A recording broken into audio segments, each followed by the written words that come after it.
Este video va a tratar sobre la integración económica. Mi nombre es Janet Riaño Medina. Entonces empezamos con la historia de este fenómeno presentado. Arrancamos con la segunda mitad del siglo XIX hasta la Primera Guerra Mundial. En este lapso de tiempo, Gran Bretaña fue la nación líder del comercio internacional con un sistema basado en el libre cambio. Lo que quiere decir es que no se presentaban obstáculos comerciales, no habían barreras arancelarias, no habían obstáculos para el movimiento de trabajadores o capitales, y ellos manejaban un sistema de convertibilidad de las monedas al patrón oro. Finalizado pues la Primera Guerra Mundial, Gran Bretaña dejó de ser el centro de comercio mundial, impactando las relaciones económicas internacionales. Entonces en 1929 se desató una crisis económica mundial, lo que aceleró la caída de este sistema que ellos tenían impuesto y a raíz de ello pues los países comenzaron a aplicar políticas proteccionistas como el aumento de aranceles aduaneros y la imposición de obstáculos en las importaciones. Ya para 1930, entonces Estados Unidos promulga la ley Smoot-Hawley, con la que incrementan aranceles de 900 artículos. En 1932, Gran Bretaña aprueba la ley de derechos de importación. Lo que marcan estos hechos es una época donde finaliza totalmente el sistema basado en el libre cambio que ellos tenían. Finalmente, bueno, para 1934 Estados Unidos ratifica la Ley de Acuerdos Comerciales Recíprocos, dando inicio a una política comercial basada en la negociación de acuerdos bilaterales fundamentados en el principio de la reciprocidad. Lo que quiere decir es que aplican una reducción a los aranceles de determinados productos a cambio de un trato equivalente o recíproco. Después de esto surgen aquí en nuestra línea de tiempo, surgen dos bloques ideológicos influyentes que sacan del juego, por decirlo así, a Gran Bretaña con su sistema de libre cambio, y entonces inicia el sistema del bilateralismo que predomina hasta finales de la Segunda Guerra Mundial. Entonces, como para tener una visión liberal y una reconstrucción según Estados Unidos de un mundo estructurado, surge en 1944 el Banco Internacional de Reconstrucción y Fomento, en 1945 el Fondo Monetario Internacional, y en 1995 crea Estados Unidos la Organización Mundial de Comercio. Pero entonces vamos a ver qué es este fenómeno, y es muy importante aclarar que va acompañado de relaciones políticas sociales y que es un instrumento capaz de crear riquezas y crecimiento.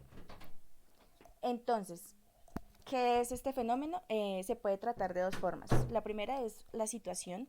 Se puede decir que es situación cuando nos referimos a la ausencia de cualquier modo de discriminación entre economías nacionales. O, de otra manera, el estado en el cual pierden importancia las fronteras y las barreras comerciales. Pero también se va a hablar de proceso cuando se presenta progresivamente una creciente apertura entre la independencia política y económica entre las naciones que hacen o que están integrando pues este proceso, las que están involucradas. En este proceso, pues una serie de países se unen con el fin de incrementar y facilitar el intercambio comercial en el marco de sus territorios, que es lo que vemos acá. Entonces, esto tiene unos objetivos como establecer tarifas o aranceles externos a los países no miembros, vamos a implementar una política común en distintos sectores de la economía, incrementar el comercio entre los países, disminuir los riesgos que generan situaciones de incertidumbre, eliminar obstáculos de comercio y libre circulación a bienes, mercancías y personas, reducir los costos de transporte. Esos son los objetivos que tiene este sistema. Ahora se presentan tres modalidades. La primera es el acuerdo bilateral, que se firma pues entre dos países.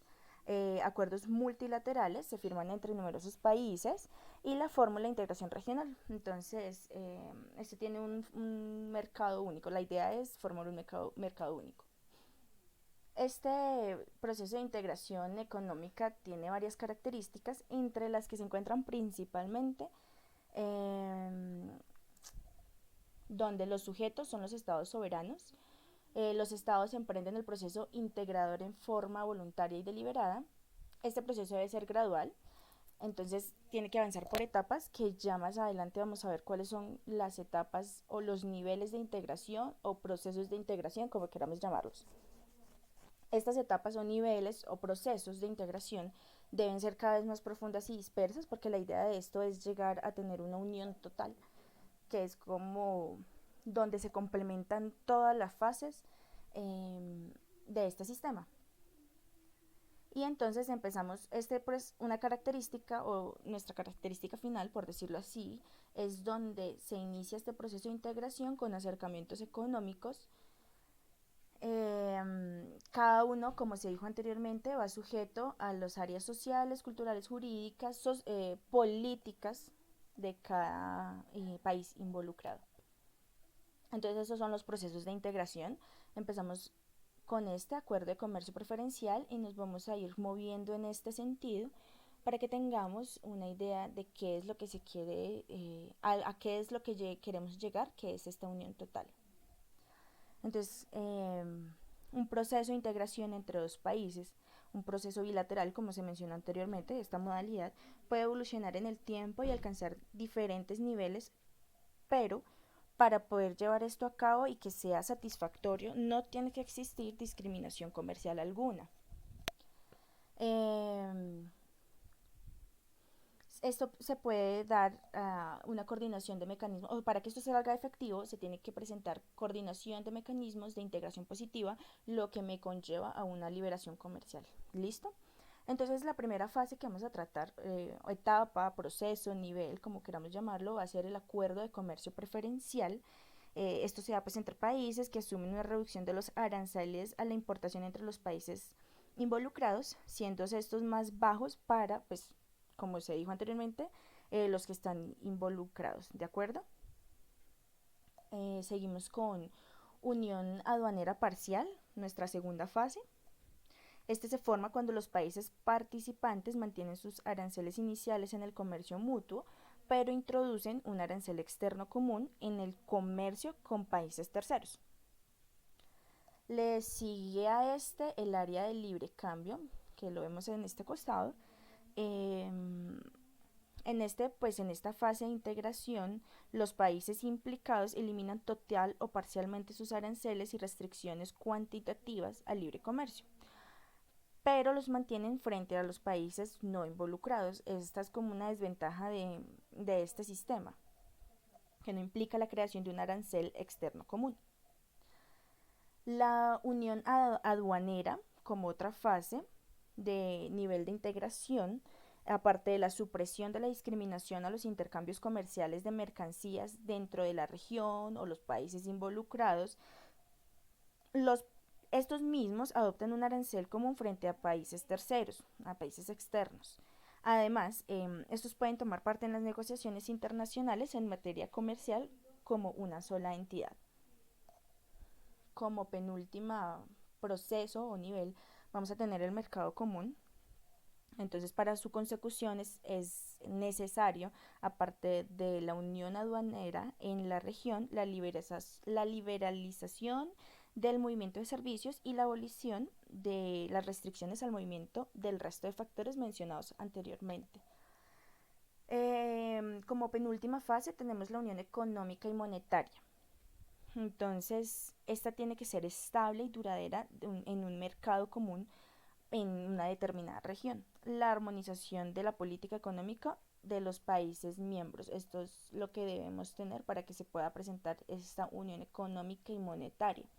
Todo esto que se dijo acerca de los procesos de integración a partir de nuestro acuerdo de comercio preferencial, que es nuestra primera fase, es para llegar a nuestra última fase, que es la más compleja y es la unión total, porque esta pues es la integración económica de las decisiones comunes en materias relacionadas con política exterior, defensa y seguridad. ¿Listo?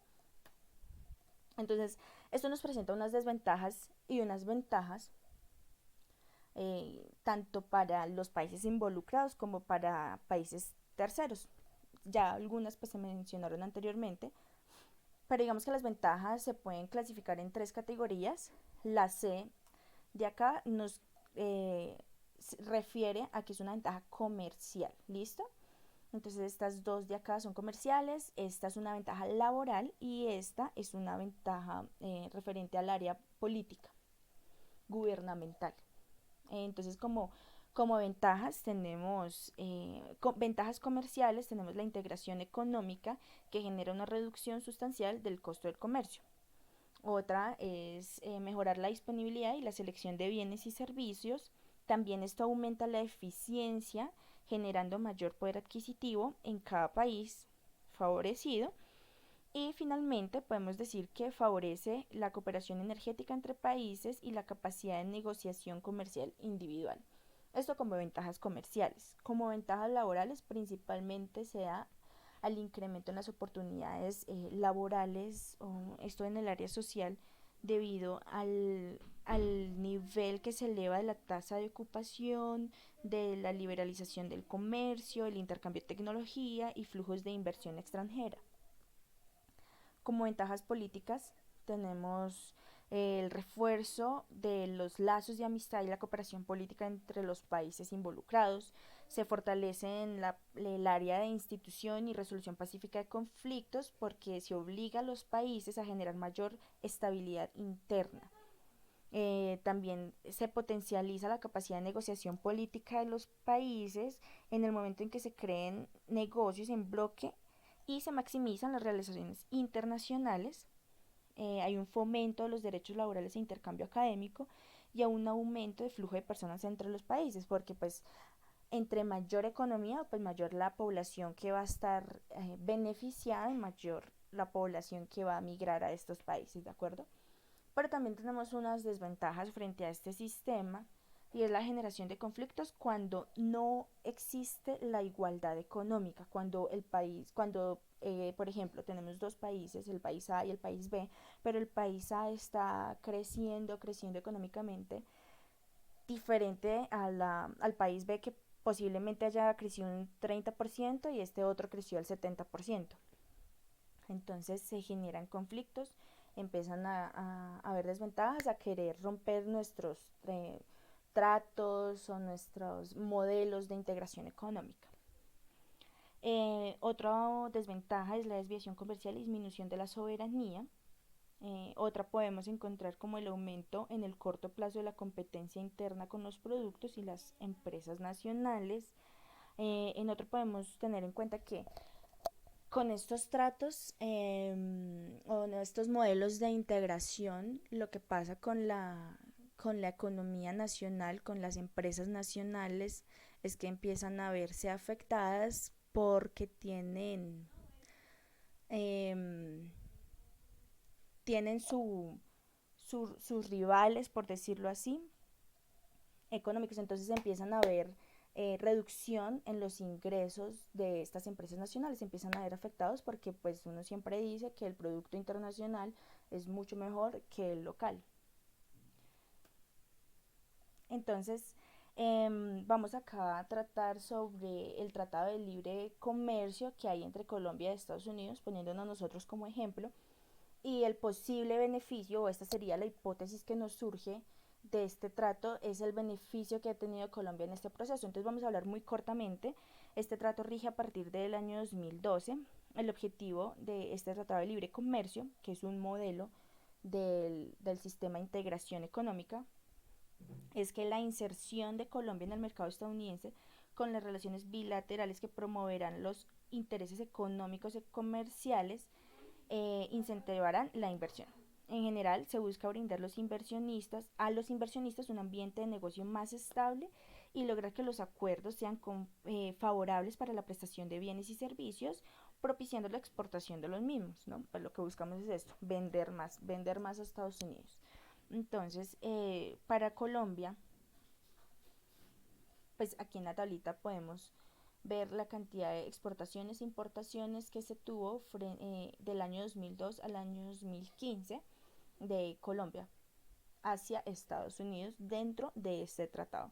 Entonces para Colombia el comercio con Estados Unidos a través de los años pues ha representado un promedio de 36.3% de sus exportaciones totales. Los demás es a otros países terceros. Sin embargo, pues después de la crisis económica que nosotros tuvimos en el 2008 y de la firma del Tratado de Libre Comercio, las exportaciones han disminuido, reflejando una decreción en las exportaciones del 62.5%, como lo podemos ver en esta tabla aquí registrada. Pero como conclusión podemos tener frente a este tratado que la balanza comercial entre Colombia y Estados Unidos en estos últimos 14 años que están aquí denotados fue superavitaria hasta en el 2013. Sin embargo, pues observamos acá en los años 2014 y 2015 un comportamiento deficitario para nosotros, ¿de acuerdo? Pero a pesar de esto, el flujo comercial entre estos dos países ha sido favorable para Colombia, aún así nosotros presentemos periodos de crisis. Estos son los ejemplos que se tienen o las modalidades que se tienen del sistema de integración económica. Está el Tratado de Libre Comercio de América del Norte, solo involucra a estos tres países, Estados Unidos, México y Canadá. Está este otro, Comunidad Económica de los Estados de África Central. Entonces están los países Burundi, República Centroafricana, Santo Tome y Príncipe de Angola. Bueno, estos son nuestros miembros, ¿no? Mercosur, Argentina, Paraguay, Brasil, Uruguay y Venezuela fue excluida. CARICOM es otra de nuestras fases, de nuestros modelos de integración, ¿listo? Y pues una que es muy conocida por todo el mundo, la Unión Europea, que tiene 28 países involucrados. Finalmente, pues nosotros podemos concluir que dentro de todos los procesos, o para que se lleve a cabo un excelente proceso de integración entre varios países o la modalidad que queramos escoger, es necesario llegar a un proceso de unión total, ya que existen diferentes modalidades de integración, pero esta es nuestro más compleja fase. Otra conclusión que tenemos es que un país puede obtener más ventajas que desventajas de la modificación discriminatoria de sus impuestos, porque acordémonos que se dijo anteriormente, estos se ven disminuidos dentro de estos tratados. Entonces la idea es buscar un beneficio para ambos países y que surjan económicamente los involucrados. De igual manera, pues estos procesos de integración generan una repercusión positiva sobre el bienestar del proceso, ya que comprime el margen existente entre precios y costos y obliga a las empresas a mejorar en eficiencia, en calidad y utilizar mejor sus recursos productivos sin que esto pues genere un mayor costo o inversión para nuestro empresario. Y finalmente, o nuestra última conclusión, es que dentro de un proceso de integración, los cambios estructurales que se requieren para lograr una tasa acelerada de crecimiento no se obtienen automáticamente mediante la supresión de barreras al comercio. Acordémonos que, pues, que todo es un proceso, ¿de acuerdo?